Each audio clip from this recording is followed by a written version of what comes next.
বাবুর কাছে আসবো। প্রভাত বাবু, এই এই লক্ষণগুলো শুরু হয় এইভাবে, কিন্তু শুরু হতে হতে আজকে যেখানে সে ঠেকেছে আমার কিন্তু স্পষ্ট মনে হচ্ছে, আমি একেবারে স্পষ্টভাবে ওই 40-এর দশকের জার্মানি দেখতে পাচ্ছি। মঞ্চে কীর্তি আজাদ বসে মুর্শিদাবাদে ইউসুফ পাঠানকে প্রচার করতে পাঠিয়েছেন, আর দাঁড়িয়ে দেদার পশ্চিমবঙ্গের বাইরে যে তার নামে গাল পেরে যাচ্ছেন। এই বিদ্বেষের ভয়ঙ্কর ঘৃণা, এই ঘৃণার বিষ ছড়াতে ছড়াতে যেখানে নিয়ে যাচ্ছেন, কালকে যদি সত্যি এখানে উত্তর ভারতীয় বা পশ্চিম ভারতীয়দের উপর কোনো আক্রমণ কেউ কোথাও করে, তৃণমূল কংগ্রেস তার দায় এড়াতে পারবে? প্রভাতবাবু, অনির্বাণ, আমরা 70-এর দশকে যখন কলকাতা বিশ্ববিদ্যালয়ে পলিটিক্যাল সায়েন্স পড়াতাম, তখন একটি বিষয় বারবার আমরা চর্চা করতাম, সেটা ছিল রিজনালিজম, আঞ্চলিকতাবাদ। অর্থাৎ ভারতবর্ষের জাতীয় সংহতি তৈরি করতে হয়, তাহলে আঞ্চলিকতাবাদ খুব ক্ষতিকর। আমরা বারবার ছাত্রদের কাছে কথাগুলো বলেছি, এবং একটা সময় আমরা আঞ্চলিকতাবাদের ফলে কি দুঃস্বপ্ন ভারতবর্ষ দেখেছে সেসবগুলো জানি। আবার নতুন করে অস্মিতাকে জাগিয়ে তুলে রাজনৈতিক ফায়দা লোটার জন্য আর এক ধরনের আঞ্চলিকতাবাদ তৈরি হচ্ছে, যেটা ভারতবর্ষের জাতীয় সংহতির পক্ষে খুব বিপজ্জনক। এবং তুমি যে প্রশ্নটা গোড়াতেই তুলেছিলে, ভারতবাসী কি করে অন্য রাজ্যে বহিরাগত হয়, সেই ভারতবর্ষের সংবিধানে এরকম কোনো প্রভিশন আছে বলে আমি যতদূর সংবিধান পড়েছি কোথাও জানি না। ঠিক, ভারতবর্ষের যে কোনো প্রান্তেতে যাওয়ার অধিকার আছে সংবিধানের, যে আমাদের ফান্ডামেন্টাল রাইটসগুলো আছে সেখানে বলা আছে যে কোনো জায়গায় তিনি যেতে পারেন।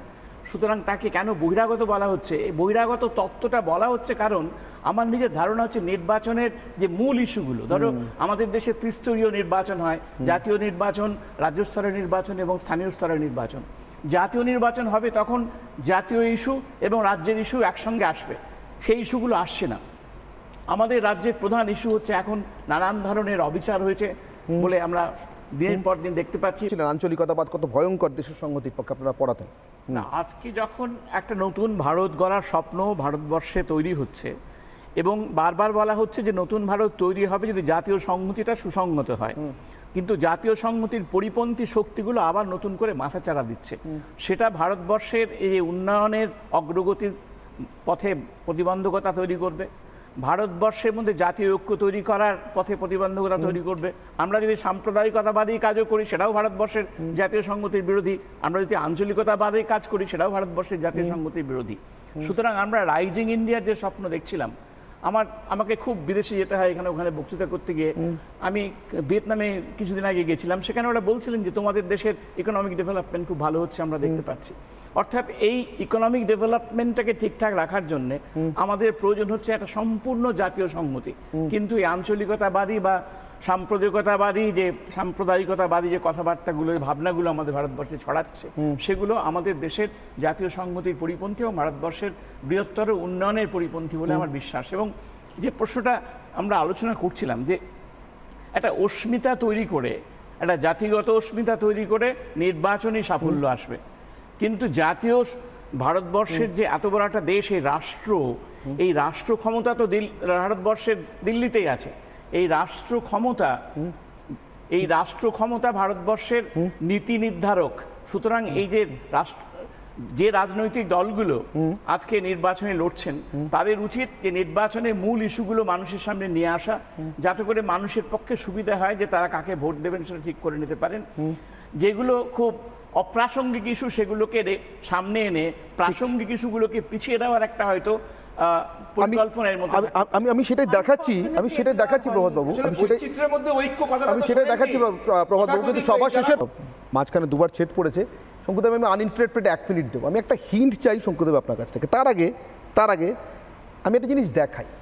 চাকরি প্রার্থীরা আজকের দিনও কলকাতার রাস্তাতে হামাগুড়ি দিচ্ছে, সেই ছবিটাকে আপনাদেরকে দেখাই, তারপর আমি শঙ্কুদেব আপনার কাছে আসছি। চাকরি প্রার্থীদের হামাগুড়ি।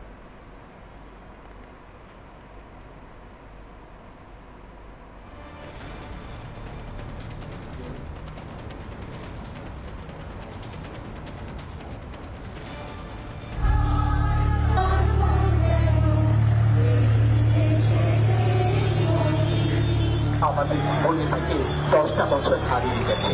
আমরা আপনাদের সকল ক্যান্ডিডেটদের নিয়ে আপনার লাইনে দাঁড়িয়ে পড়ুন। আমরা 10 বছরের বঞ্চনার অবসান চাই।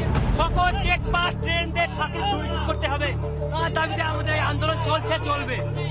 আজকে আমাদের এই মুভমেন্টটা করার মেন উদ্দেশ্য হচ্ছে মাননীয় দিদির আমরা হস্তক্ষেপ চাইছি। দীর্ঘ 12 বছরের আমরা অবসান চাই যে আমাদের বাড়িতে বৃদ্ধ পিতামা আছে, তারা কিন্তু আমাদেরকে দেখছে।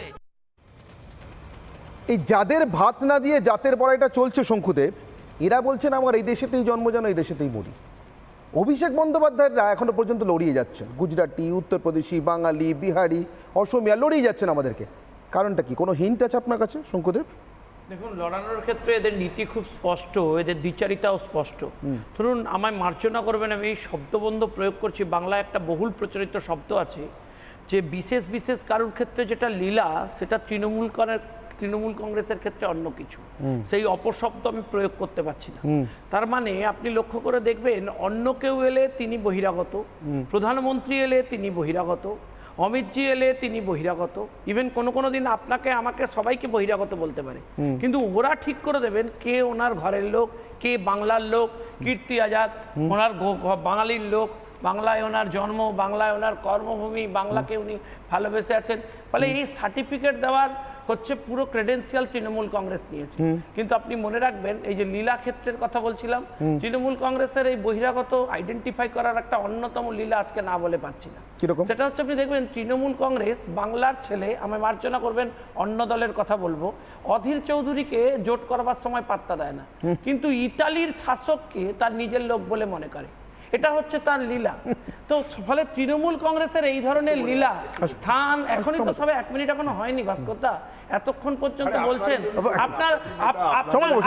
আপনার এলাকার একটা লীলা বলে দিন। এই ধরুন, আপনার বাড়ির কেউ কাউন্সিলর সল্ট লেকের, তিনি কিন্তু বাংলার লোক, বাঙালি মহিলা, তিনি যে গুরুত্ব পান না, কিন্তু আপনি মনে রাখবেন যে তিনি কিন্তু বহিরাগত মনে করেন না রাজেশ চিলিমারকে, জানেন তো।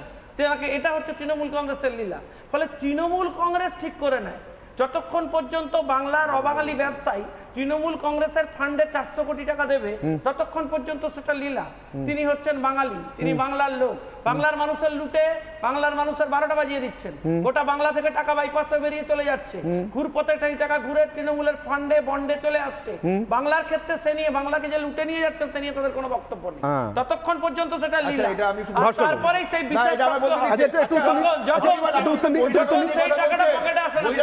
বলছেন বিজেপি কাদের বহিরাগত বলুন তো? আমার বাংলার ভাইদেরকে বহিরাগত বলার জন্য সিএ এনআরসি চালু করতে চায়। বিজেপি বহিরাগত বলেছে, তাদেরকে সিএতে বহিরাগত কোথায়? সিএ বহিরাগত কোথায়? বিজেপি আমাদের দেশের বাসিন্দাকে বাংলা ভাষা বলা অপরাধে ভাস্কর বাবু, এক মিনিট, আমাকে যেতেই হয়। ভাস্কর বাবু, আপনার সামনে দুটো মোবাইল রয়েছে। ভাস্কর বাবু, আপনার সামনে ভাস্কর বাবু, আপনার সামনে আপনার সামনে দুটো মোবাইল রয়েছে। আমার ধারণা এগুলো ইন্টারনেট কানেক্টেড। আপনি আমাকে সিএটা খুলে একটু দেখিয়ে দেবেন, বহিরাগত শব্দটা কোথায় লেখা আছে? আপনারা যে প্লিজ একটু দেখিয়ে দিন। সিএতে বহিরাগত কোথায়? আপনাকে এটা দেখিয়ে দিন প্লিজ। ধর্মের না, বিশ্লেষণ না, আইন দিল্লিতে নেই, বাংলাদেশি নেই। অর্থাৎ আরেকটা বিদ্বেষ ছড়ানো। 10 সেকেন্ড। আচ্ছা 30 সেকেন্ড হয়নি ভাই। আচ্ছা ঠিক আছে, 10 সেকেন্ড ভাস্কর বাবুকে দিচ্ছি। 10 সেকেন্ড। বাংলার বাঙালিরা বহিরাগত কিনা আপনারা বলুন। বেশ, কাদের আপনারা বহিরাগত বলেছেন? আচ্ছা বেশ, আপনারা এখান থেকে 10 সেকেন্ড দিচ্ছি। আমার বাংলার মানুষকে আপনারা চান সেটা। দেখুন, আমার বক্তব্য হচ্ছে, আমরা ধর্ম করি প্রকাশ্যে বুক চিতিয়ে বলি। কেন করবেন? বলতে দিন, ওনার সময় বলতে দিন। আপনি একটা